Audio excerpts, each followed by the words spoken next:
Madam Chair, this is an example of politicizing the budget hearing through the questions of a senator.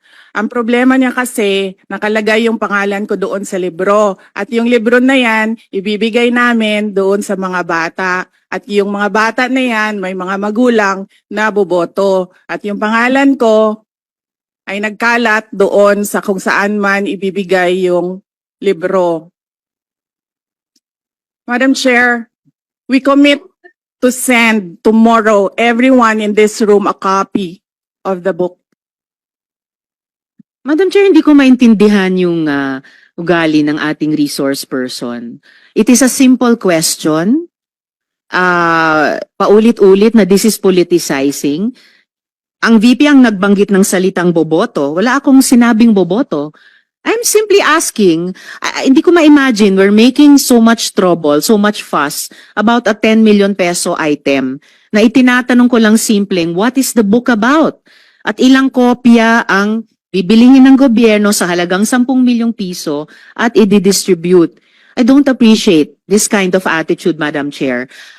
Usually, ang resource persons natin ay nagbibigay ng parehong institutional courtesy sa legislature na ibinibigay natin sa executive. I don't appreciate this kind of attitude. Tolentino, do you have Madam Chair? Madam Chair? Yes, Madam Chair. Hindi ko rin maintindihan ang ugali ni Senator Risa Ontiveros, and I do not appreciate, ano yung sinabi niya? I do not appreciate this kind of behavior and attitude. Madam Chair, noong 2016, tumatakbo si Senator Risa Ontiveros na senator, nakailang talo na siya.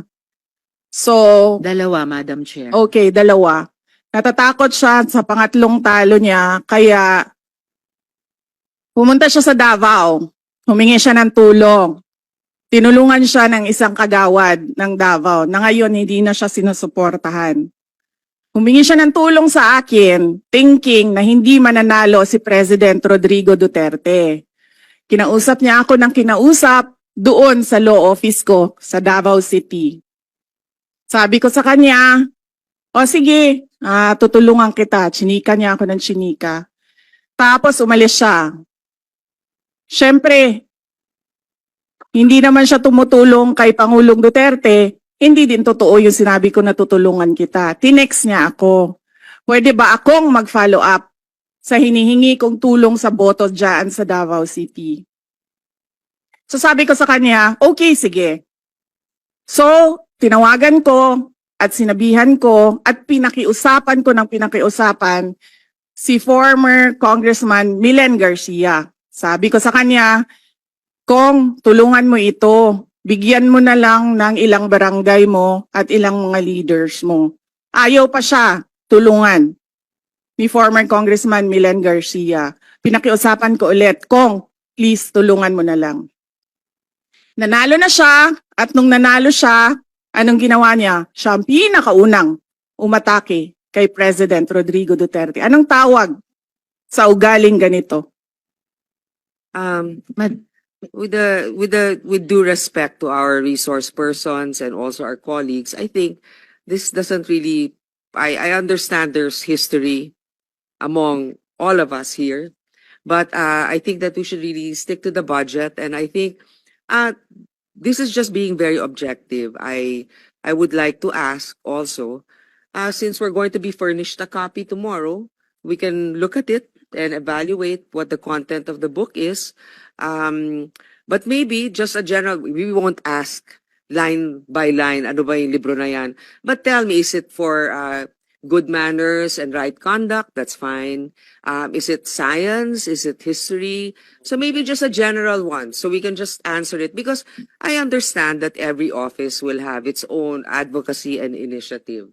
So, but then, I don't think it's also wrong for us to be curious what it is about. So just a general one. Any of the undersecretaries can tell me what the topic of the book is? Is it history? What is it? Madam Chair, the explanation is in the title, Isang Kaibigan. It's about friendship. Okay. Then that's for the record. It's about friendship.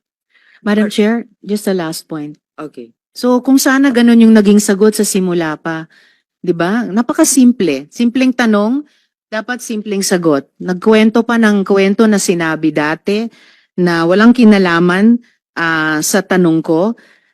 Just for the record, as a last point, Madam Chair, this is public funds and we're making inquiries about them. Budget hearing po ito.